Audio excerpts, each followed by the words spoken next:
Sveiki draugai, dar viena savaitė ir dar viena apžvalga. Šiandien ant stalo turiu naujieji Hikvision Wireless Bridge, kaip lietuviškai tai tarėsi. Hikvision belaidžio ryšio perdavimo įrenginiai. Tai manau nieko nelaukiam, išpakuoju ir pasižiūrim, ką įdomaus turim dėžutėse.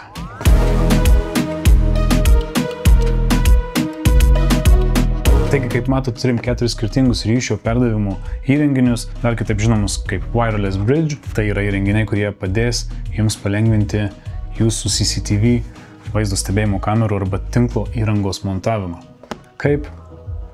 Ogi labai paprastai. Iš esmės šie ryšio perdavimo įrenginiai atstoja 100 metrų kabelio ir, kaip netgi galim matyti ant pačios dėžutės, jie iš esmės sujungia 2 taškus, tik be kabelių.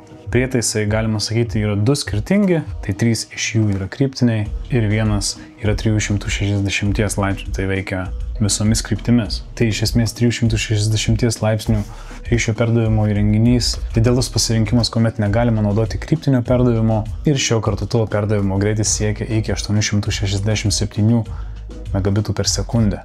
Jeigu kalbėtume apie kryptinius kartutuvus, tai jų turime 3 skirtingus tipus. Pačio trumpiausio atstumo bridžas veikia iki 1 km atstumu ir naudojasi 2,4 GHz dažniu. Ir 2,4 GHz dažnis užtikrina stabilų veikimą ir greitį maždaug iki 300 Mbit per sekundę. Vidutiniams nuotoliams skirtas belaidis tiltas veikia 5 GHz dažniu ir užtikrina atstumą maždaug iki 5 km. Na ir pats galingiausias ryšio perdavimo įrenginys veikia net iki 15 km atstumu ir veikia lygiai tuo pačiu 5 GHz dažniu. Na ir perdavimo greitis vėlgi iki 867 Mbit per sekundę. Visus šiuos, kaip ir visus kitus naujus Hikvision įrenginius galima pridėti prie HPP programėlės, įstebėti jų būseną ir taip sutaupyti savo laiką, pavyzdžiui, atnaujinant jų programinę įrangą arba diagnozuojant tam tikrus gedimus. Tai vieną iš jų išpakuosiu, parodysiu, ką gauname dėžutėj.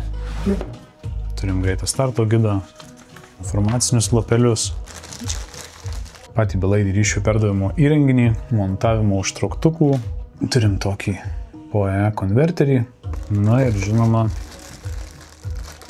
gaunam maitinimo blokelį. Tai patys ryšio perdavimo įrenginiai nėra dideli, maždaug delno dydžio. Galinį daly turim ant stulpo skirtą montuoti tokią bazę išlenktą, kurią prie stulpo galim primontuoti pridėtais užtrauktukais. Šoniniai daly turim ryšio stiprumo indikatorių, LAN 1, LAN 2 ir power indikatorius.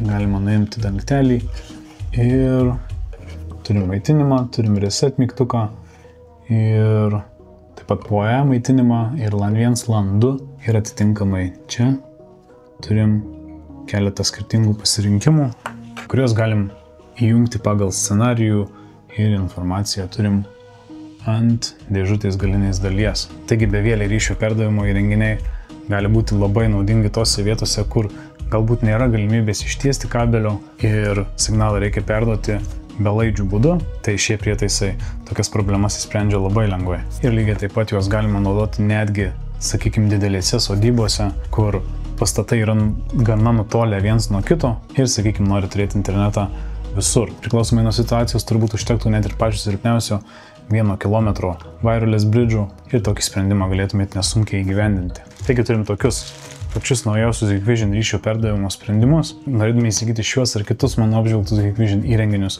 tą padaryti galite apsilankę pas bet kurį iš mūsų partnerių. Visą mūsų partnerių sąrašą rasite hikvision.lt.